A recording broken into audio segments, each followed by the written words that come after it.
Well, hey, man, back for another one. Exciting stuff. Yeah, we are. I think we just got through the snowpocalypse here. We did, and I am buried in work. We have two. I was out of the office for 3 days, and then unfortunately, the kind of key person in our office is having to take a couple weeks off. Yeah. And, when you are kind of growing, you get this linchpin of a person who really you depend on to run your business, and when she's not here, I forgot half the crap we do. Well, no, I think that is, we've talked about this before about key people and stuff like that. And, back in season 1, we talked about key man insurance and things like that. Mm-hmm. But people really do very often underestimate what it means when in a small business, when one person kind of holds the key to everything. It makes it tough when that person's not available. Yeah. So. I mean, if something happened to Lulu, I don't know what we'd do right now, because we would have to scramble and we'd probably lose a lot of money in the meantime. But we'd get it back. You always can get your business back. It's not like it's gone. But does it make it tough? Yeah, I've always said like I want my business to get to a point where I'm just extra. I'm not needed. Right. And that's actually where it is right now. They don't need me to run this business. I mean, it is, there are things that I think about and things that I harp on, to keep them on their toes and things like that. Like, I'm not going to say that the business wouldn't degrade a little bit if I wasn't around to be that voice. Mm-hmm. Right. But just to run it and keep it going, if they maintain the quality and everything, then it would run without me. They don't need me. I'm just a figurehead at this point. That's the goal, though. Yeah, that's the goal. But you're right. I'm Scott Hess, tax and business consultant. I'm John Barton, small business owner. Remember the tortoise and the hare? Slow and steady wins the race. We started Turtlesmith to help people start small businesses, providing information and resources to small business owners and entrepreneurs. Build a solid foundation and forge your dreams. This is always annoying to ask, but if you're liking this content, please like and subscribe. It's the best way for us to get more followers and more people engaged in this great business content. You can also follow us on all socials at TurtlesmithOK and find us at turtlesmith.com. Snowpocalypse has set us back. We just had kind of one of the worst storms we've had in a few years. I was trying to think the last time we had such an intense snowstorm. We got 8.5 inches here in Oklahoma City. Some parts of Oklahoma got 14 inches, but I heard there was other places that got up to 30 inches. I don't know. It didn't feel that bad to me. Maybe because we didn't really get that much of it. We didn't lose power. Nothing happened there. We didn't get any ice, which is what we just got all the nice fluffy snow. Yeah. Other places got all that ice, and that's the worst. The worst thing that happened, I think, to us is I lost one of my internet providers for a couple days. No, you have multiple at the house? I actually do. I have Cox and AT&T. Yeah. Are you slowly pondering getting Starlink too, just so you have a third third option backup? Just in case? I'm never losing internet.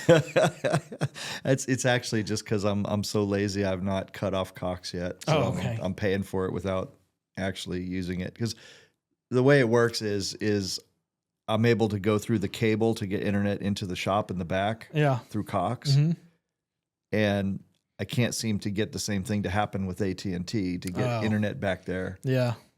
So I just need to do what I need to do to make the AT&T internet work, and then I can get rid of Cox. So anyway, that's that. Yeah. But that was the worst thing that happened, is I lost internet. People were going out buying up generators and internet. I paid for 2 internets for a little while, mostly because when I called Cox to cancel, it took me like an hour, and they kept sending me through cancellation departments. And by the time I just got sick, I was hung up. And then for an extra 3 months, I paid 2 internet bills just because I had, paralysis about trying to get it canceled again. It was the worst. I think we have, some insight on our team about that being an actual practice on their part. Calvin has given us some insight into the old Cox cancellation team. Oh yeah. And then another person that I work with, her name is Jerica. She was a well-paid, she was on the retention team. Right. So her job was to get people to not only stay with Cox, but to get locked into longer contracts. Yeah. And apparently she was very good at it. Yeah. They're clever. Yeah. It's hard to deal with. So anyway, the snow Snowmageddon. So Snowmageddon, snowpocalypse. whatever, What term yeah. are we using? I think people Snow plus end of the world. Yeah. So we're going to talk about like what businesses have to deal with, or what they should be focused on when with impending natural disasters and things like this. It is a tricky situation for that small businesses end up facing. You know, there are some kind of major economic impacts that we see. Preliminary estimates on this one are between 105 and like 115 billion, which is reasonable, I guess, for this kind of storm. I mean, those numbers are huge, but this is, you know, when you have a storm that goes basically from New Mexico to Pennsylvania, that's a decent estimate for the amount of damage. But, you know, supply chains, power outages, business closures, travel disruption, and then the infrastructure and property damage. I was reading an article when we were doing a little research that the economist said, you know, up to 2% of our GDP is going to get lowered for this year just because of the storm. I mean, it makes sense. And, you know, if you just look at my little business, right, Chester's, right, we were closed for 2 days. Yeah. And not only were we closed for 2 days, but when we did reopen, you know, the several of the employees didn't show up, so I didn't have a functioning kitchen, things like that. So that lowers my revenue. Well, and just decreased foot traffic. People want to hang out at home. It's decreased foot traffic. I lose 2 days of revenue. I have to, you know, I didn't end up having to pay for someone to plow the parking lot because luckily it all melted off fairly quickly. But we did have a day of, you know, pretty slippery parking lot where it was kind of packed down, a little icy. And naturally, I worry about that. But I would have had to pay $500 to have my parking lot plowed had I wanted it plowed that way, or $300 or $400 to have it salted. Yeah. Beforehand, if I'd, you know, thought about that, or even after. And maybe we should just buy a company that can do the plowing for us. You know, I actually talked to one of my friends last night who has like 8 properties. Yeah. And I told him, I said, let's go in together on a Bobcat and we'll put it on a trailer. And then when these things happen, we'll all use it ourselves. And then one of the other guys was like, well, what would you use it for the other rest of the time? I said, all the things you use a Bobcat for. Maybe I just want to go out and just move dirt from one place to another and get my frustration out. Just adult Tonka trucks. Yeah, That's exactly. what you want to do, isn't it? You know, and I told him about this. I said, I went to an expo one time, which was a heavy like machine expo. And I don't even know why I went there. It just happened to be in my area and I saw it and I was like, and I went there and they had one of the companies had like a big area that they put out and they had mountains of dirt and everything. And they were letting people get in their backhoes and their plows and whatever, right? Just grown men being 3-year-old boys. The line was down the street. That'd be so fun. With people wanting to get in and get like 1 or 2 minutes in one of these things. Yeah, I get that. That sounds awesome. You know? So I don't know. Well, you mentioned employees calling in sick or just saying they couldn't come to work. What is your policy for employees? Now, at my office, some people can work from home, but our rule is that if the employee does not feel comfortable coming in, they get the day off. Why don't you just put me right on the spot right from the beginning? I will. What is your policy? We don't really have a policy per se. But my general thought on that is that if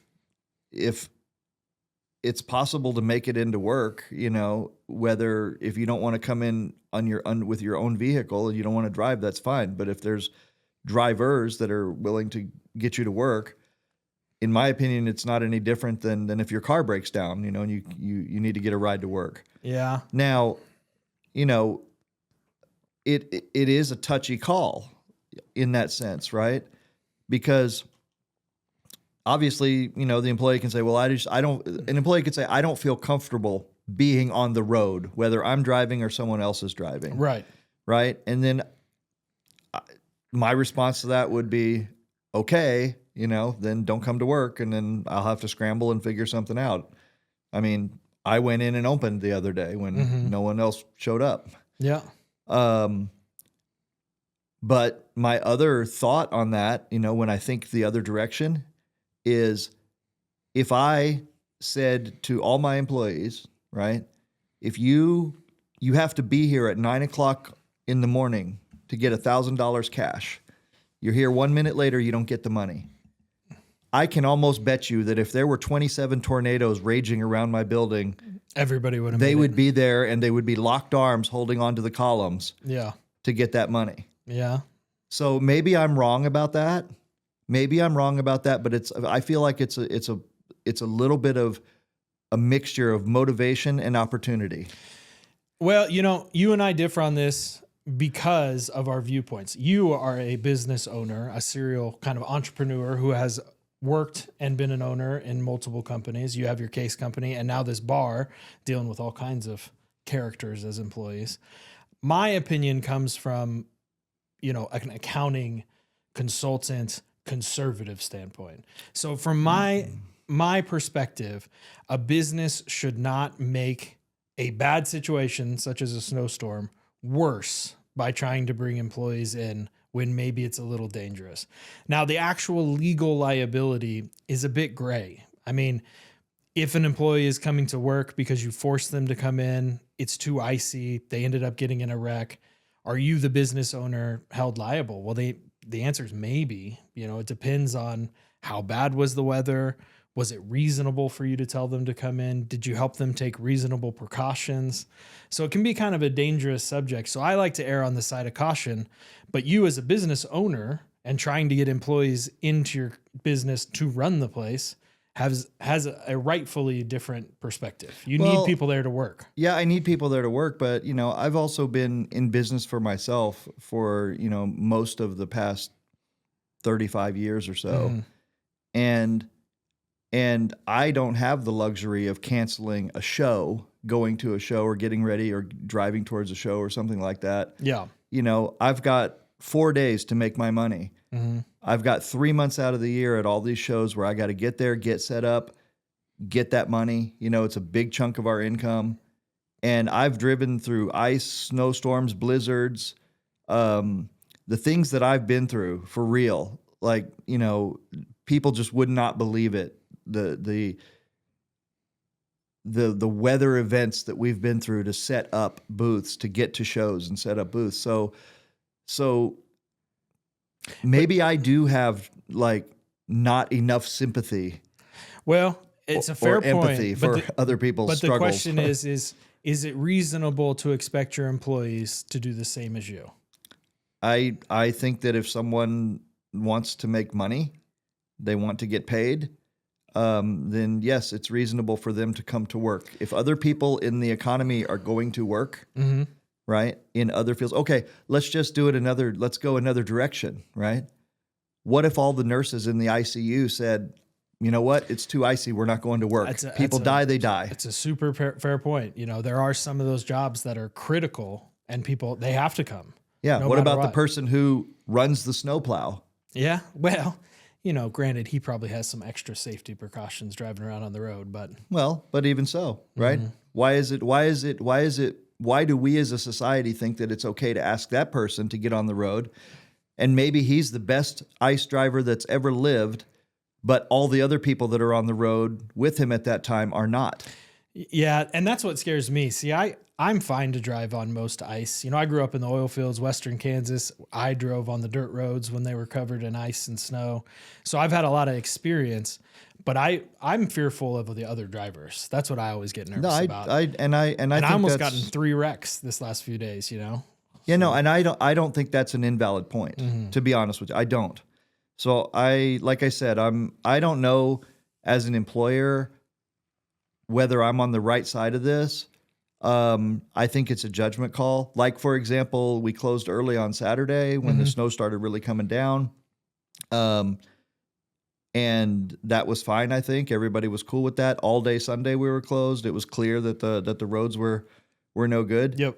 But by Monday morning, right, most of the main roads had been plowed. Everything was good, and the excuse was, oh, I can't get out of my neighborhood. Yep. Well, you know what? Call an Uber driver with a 4-wheel drive, who's making tons of money today, getting people to work. Calvin was telling me that the Uber drivers were making bank. Well, of course they were, because that's part of what a free market looks like, right? It's the people who can provide the service when the service is needed the most right? And then they can charge more for it. It's a matter of motivation. If your employee wants to be somewhere or has to be somewhere, they will get there. Yeah. And, we talk about that kind of extensively in some of our other podcasts where the employee is never as motivated or cares as much about your business as you do. And so it's a little bit about tempering expectations, which can be extremely frustrating, especially during weather events where you're like, well, I made it fine. Why can't my employees make it in? It's really just kind of a balancing act of expectations versus what should really be happening. Right. And, here's the thing with this, right, is so we're talking about liability and insurance and all this, and all these are actually scary things for a business owner. When you think about all the different ways that you're liable, I thought about this with my parking lot, and it being a little icy and slippery and think if people fall, we looked at some of these, some of the rules.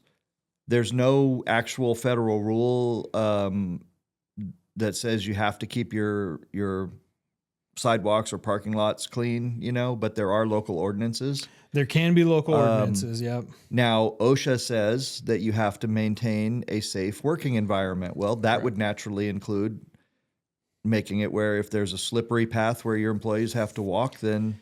It may include that. Well, really, there's a few things that are cut and dry, but most of it boils down to being reasonable. Sure. Would a reasonable person agree with the actions you took to provide safe measures? And if that's the case, you're probably okay. And so, for example, like your parking lot, if you just left a blanket sheet of ice across your parking lot, opened up, and it hoped that nobody slipped walking into your place, that's probably not reasonable. But if you took some steps to try to mitigate how much ice was there, laid down some salts, maybe some sand or something so that people could get a grip, you did your best efforts to make it safe, and somebody still slipped, then maybe you're not so liable for negligence or whatever other terminology. Right, and that, I think that is basically the basis of just about all civil litigation. Yeah, reasonableness. Reasonableness. Yeah. What was expected. It's like we've talked before about like the McDonald's thing with the hot coffee. Mm-hmm. And people often get that wrong. Mm-hmm. The lady was only asking for like a little bit of help with her medical bills. Well, in that case, McDonald's had already received complaints. They were knowingly serving coffee way too hot because their goal is they wanted the coffee to still be warm when people got to the office. Right. And she started drinking it and spilled it right in the parking lot. Like she drove through and then spilled it in her car, like right there. And it gave her 3rd-degree burns immediately. That coffee was way too hot. It was dangerous Scalding, to serve. Yeah. And it is a funny story. She only asked for like $20,000 to help with medical expenses, and McDonald's was like, no. Screw you. And she got a lot more. And that was the one where when it came out, right? Yeah. And people were like making fun of her because they were like, she isn't reasonable. Oh man, what, you can't hold you don't know coffee's hot. Mm-hmm.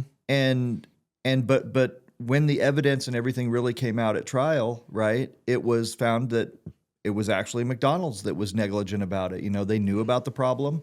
It was not reasonable to ask people to drive around with hot liquid that can cause such severe burns. Yeah.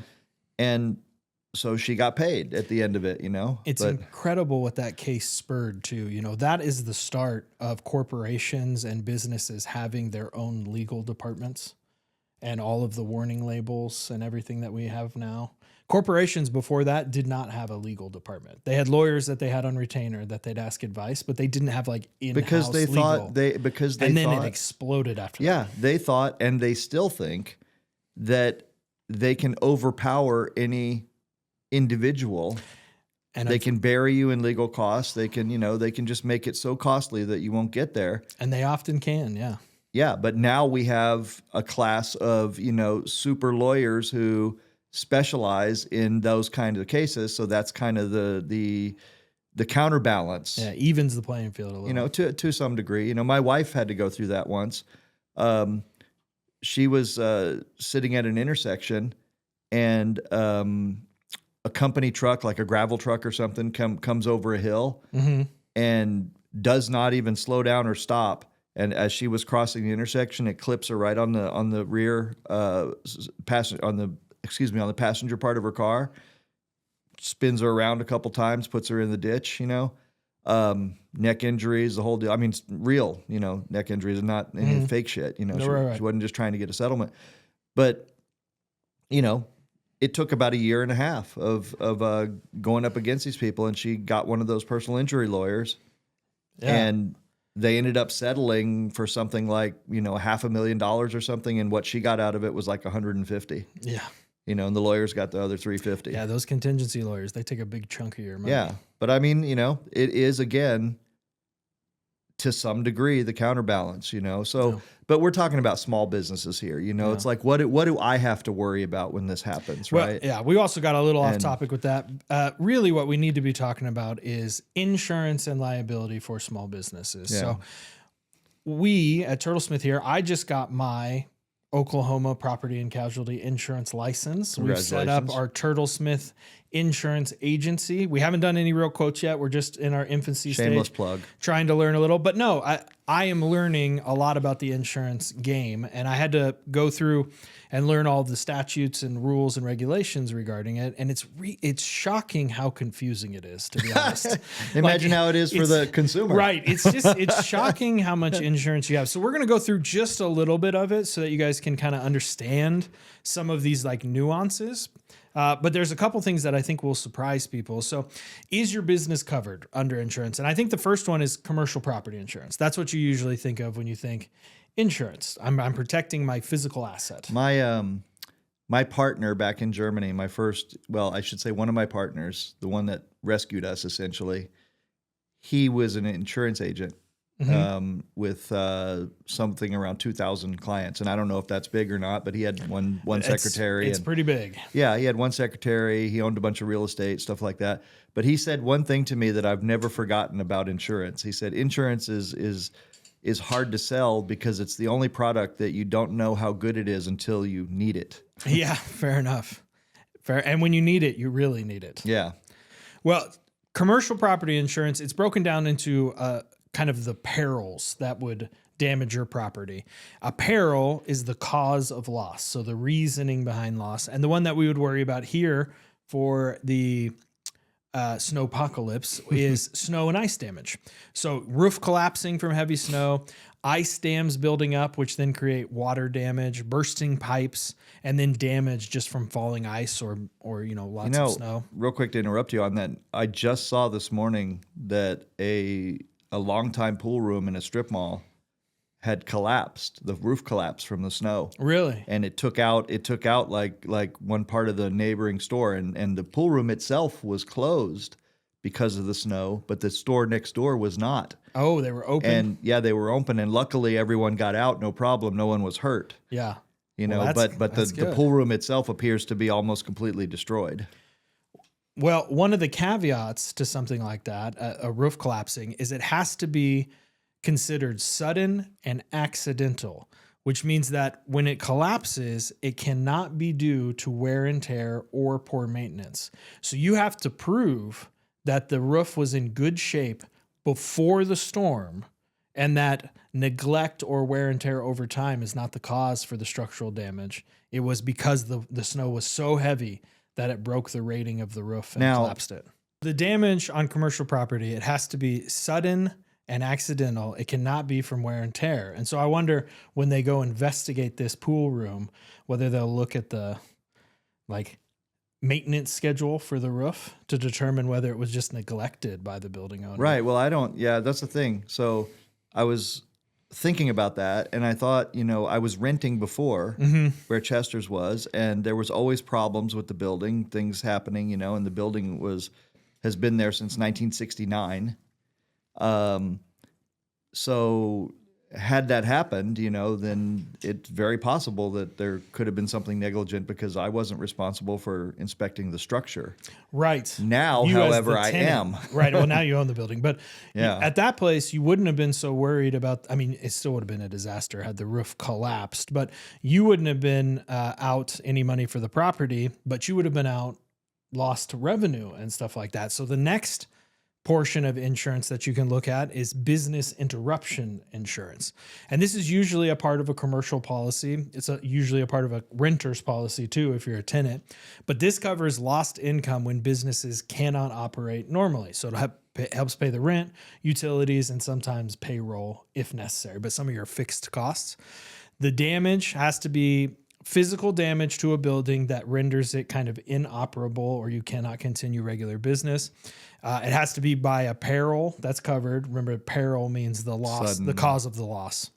And then it's not included, though, in all business insurance. So it's something to look at for everyone. Well, that's something that, it has been my experience, right, from one insurance agent to another, where the second insurance agent comes in and looks at your policy and goes, dude, you're underinsured. You're not insured for this, or that. I think a little secret, if you ever have that happen to you, I think all service providers talk a little shit about the guy who did work before them just so they can look good.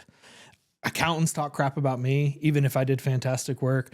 Sometimes I'll slip in this accountant messed up a little. We'll get you back on track. Right, but my point... everybody does that, it seems like. Well, but the question, though, is how does the consumer know whether it's talking shit or whether they actually miss something and they aren't insured for something that they need to be insured for? It's a good question. And really, the only way to protect yourself as a consumer is to become somewhat educated on what you need. Yeah, that's or have somebody like Turtlesmith to walk you through it, to help you out. Interested in your business's development. Another shameless plug. Right, there you go. Well, so lost income or business interruption insurance comes in when the building or physical property, or there's some kind of reason that you cannot continue operations due to a covered peril. So roof collapses, frozen pipes, power outages. But it is not covering if the government mandates travel safety issues, the customers can't get there, like because of the snow. Just because your customers can't arrive, that doesn't count as lost income or business interruption. Your employees not being able to make it, or preventative closures just because, you want to close for safety.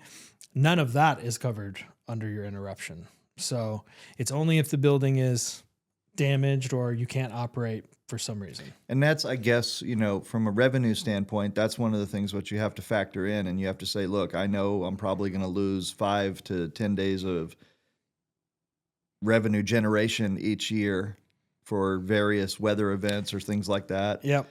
And you just factor that in. And then if you have a year where you don't lose it, then you just count that as a bonus. Yeah, just the win.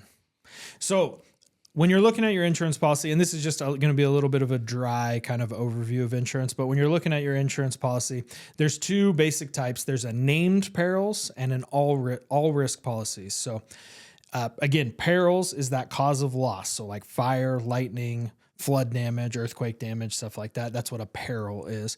So a named peril policy will actually list out all of the perils that you're covered for. So it'll have a list of each one. An all risk policy covers you for everything except for things in the exclusion section. So you're covered for everything, but then you have to go look at your exclusion section and there'll be things that are not covered. And most typically, like if you have a complete list one, most typically it'll be like government ordinances, war, terrorism, things like that are typically not covered under almost any The one I policy. love the best is insurance companies won't insure you for acts of God. Sometimes. But ask them to prove God exists. Yeah. They should just say natural disasters. Yeah. And the one that you're looking for on these policies for this snow issue is snow and ice. So snow and ice is its own category. That's what you should be looking for. One thing that you need to be aware of, though, is flood damage caused by snow and ice. Even though snow and ice is like the cause of the flooding waters, when it melts and becomes floodwaters, it's then flood damage, and flood damage is usually a completely separate policy.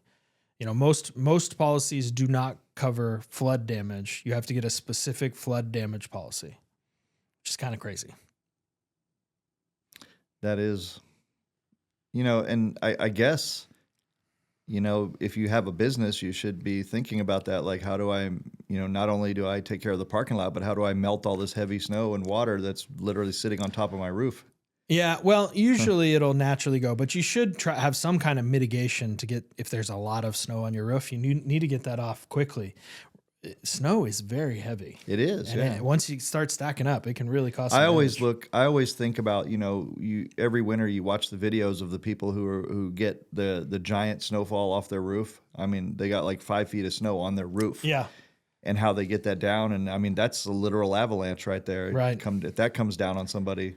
Yeah, we don't have to worry about that too much here, but maybe way up north. But in Oklahoma, if we got 5 feet, I think everything would the world would collapse. So I said earlier, about going to shows and everything. Mm-hmm. I do have a kind of a rule. It is that I don't like to go past the Mason-Dixon line in winter, and here's why. I was invited to go to a big tournament in Canada, mm-hmm. and I had a Dodge minivan, and I'm driving up there, and it's a literal blizzard, and I'm trying to get there, and I braving the mountains in the minivan. Narrowly avoided an accident. I mean, I did get clipped on mm-hmm. this. Somebody kind of spun out in front of me, and the car came around, and they clipped me, and I pulled off to see that they were all right. But my car was fine, just with a little like taillight or one of the taillights got broken. And so I made sure they were okay. They were just in a ditch, but their car was running so they could get help, and there was other people. So I just moved on, but I was kind of shaken. Yeah. So I just went to the next exit wwhere there was a hotel, and I pulled in and got a room and just went to bed. I came out the next morning, and my van was like, an 8-foot mound of snow. Just covered. I mean, it was the craziest thing I've ever seen. You could not see my van at all. I don't even know how it happened, because the snow had to be like swirling all around it to make that mound. And it took me a good hour to get all the snow off of it to the point where I could get the van out. Yeah. And then I went on to Toronto, right? And this is kind of an aside, but when I got to Canada, I was so naive back then, I didn't know. They made me literally like unload my whole van, weigh the van, put it all back in, weigh it again. Then when I went to the show, I did the show. When I came back on the Canadian side, they made me do it again and charged me customs, based on the weight of the goods in my van. That's ridiculous. I'd never heard of that before. They had the standard fee. That's they said if you don't want to itemize everything, then we're going to charge you by weight. That's out of pocket. And I was like, that is the craziest thing. So I've just said I'm never going north of the Mason-Dixon line in winter. Fair. If I can help it. Fair. Well, the last part of insurance policies to talk about is just the liability portion. So we talked about that a little bit at the beginning of this episode. What is, as a business owner, your risk for people coming to your store, slipping and falling? And if you decide to stay open, you have a reasonable duty of care to your customers in an attempt to make them safe. So the best thing that you can do is document any plowing that you paid for, document any salt, take pictures as much as you can to show the area is clear in front of your store. Like we talked about, it's really just reasonableness. Did you take reasonable steps to prevent any accidents, injuries, all of that? I mean, it makes sense to me. So.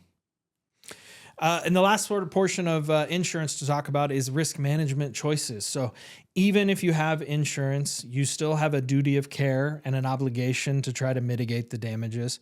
So you need to make some choices to mitigate that risk. So staying open or closing, that's a risk management. You have to make a decision, lose out on some income, but make sure that your employees and customers are safe by not coming in.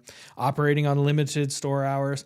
You can do curbside if you have like a retail store or food store. Curbside's always a safe bet because the customers aren't having to come in and out of your location. Risk reduction techniques, clear signage about any hazards, rope off any unsafe areas. Again, document everything. And then your insurance and your operations really need to be aligned. So insurance does not cover you as a business owner for bad decisions. It's just there to protect you in case an accident occurs. So you have to make good decisions and take reasonable care. And then claims are always easier if you've taken those reasonable precautions. So I wonder, do insurance companies produce guidelines for this sort of thing? I mean, They do, actually. There's a lot of information out there about, how you can help yourself, what the right procedures and steps are in the event of an accident. Absolutely. Like, I almost feel like if I was the one insuring someone, I would want a literal checklist, you know? Yeah. And I would say if you didn't follow this whole checklist and have everything documented, then something happens. Well, you know, man, maybe that's a move for Turtlesmith Insurance to just Maybe set it us is. above. Maybe Yeah, we need to I come mean- up with that. It's a good idea. Because it's one of those things where a business owner, you know, they've got so much on their mind anyway. That might be just one way to help them. Yeah. You know, it's like, You know, that's something we could put out on the website too. All right. Look out for that in the future. We might work on that, put together some different insurance information and maybe some checklists to take reasonable steps. That's a good idea. because you need, you know, part of why we do this whole thing is because small businesses don't have these departments. Right. You know, like literally, if you're an Amazon warehouse, they've got a whole crew that's dedicated to risk safety management. and risk Yeah. management. Yeah, that's their job. You know, we don't have that. No, small businesses do not. All right, good thought. I will think on that. Maybe we can put something together. So I do have an action item. If you listened to this far, thank you so much. Do have an action item for you. We try to end all of our episodes with some kind of, you know, call to action. Review your insurance policies. Go out, look at your property, your liability, all that stuff. Ask specifically your insurance agent or look at your conditions, your insurance, or not your conditions, your insuring agreement and the exclusion page to make sure that you are covered for snow and ice. And then double check what your flood policy is like. Do you need a flood policy? Are you in a flood zone? Make sure you have good flood insurance. Are we allowed to ask people to send us their insurance policy so we can review it? That's a good question, but I'm not there yet. That might be a future thing to look at. Yeah, where we can do it. But just talk to your insurance agent. I mean, look, we talk a little shit, but there are a lot of good insurance agents out there. Call your person up, ask them what's going on. Just double check that you're covered for these kind of things so that you know ahead of time. Don't find out after your roof collapses from snow that you're not covered. Look ahead of time. Well, that's it. Any thoughts on the snow apocalypse? My thoughts billions are in damage. Well, I mean, it's going to be a lot of damage for a lot of people, but my thoughts personally are that, you know, I feel like I probably got fortunate, you know, because I didn't take the precautions. I don't know if I'm insured against this stuff, so I need to go look at my own policy. Yeah. And it's opened my eyes, you know, to the fact that if you own a building and you own your own parking lot and everything like that, and you know, like, I know that, like, when I was driving out there, you know, some of these retail strip malls, they had the parking lot perfectly clean. Mm-hmm. So they probably have a service that does that and everything. Right. But me as a brand new building owner, you know, I didn't have anybody that was, you know, set to do that without me even looking for it. Yeah. And I should have had that in place, you know, like months ago. Yeah. Last year, you know, when when we bought the building, we had some snow earlier this year. Right. No, earlier in 2025. Mm-hmm. And you know, that would have been the time to start looking around and finding whatever services there are that can just show up and do it, and they're contracted. You know, that's one of the things we talk about a lot in our episodes is too often business owners or just people in general are reactive to things that have happened. Like something happens and they're scrambling to try to fix it instead of being preventative. And it's much easier said than done. It really is. But it's also not that hard to find somebody to clean the snow for when you need it. You just don't think about it until you need it. Well, it's a lot harder the day that you need it. Right. You know, so that's the big lesson that I take away from all of this, you know, that I am resolving not to get caught again, not being prepared. At the very least, I could have my employees do ice and sand. Yeah.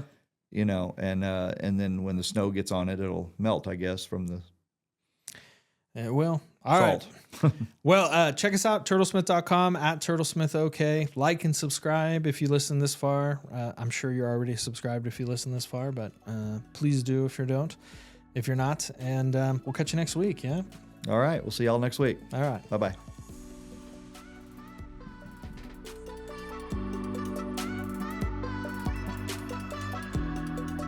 This is always annoying to ask, but if you're liking this content, please like and subscribe. It's the best way for us to get more followers and more people engaged in this great business content. You can also follow us on all socials at Turtlesmith OK and find us at turtlesmith.com.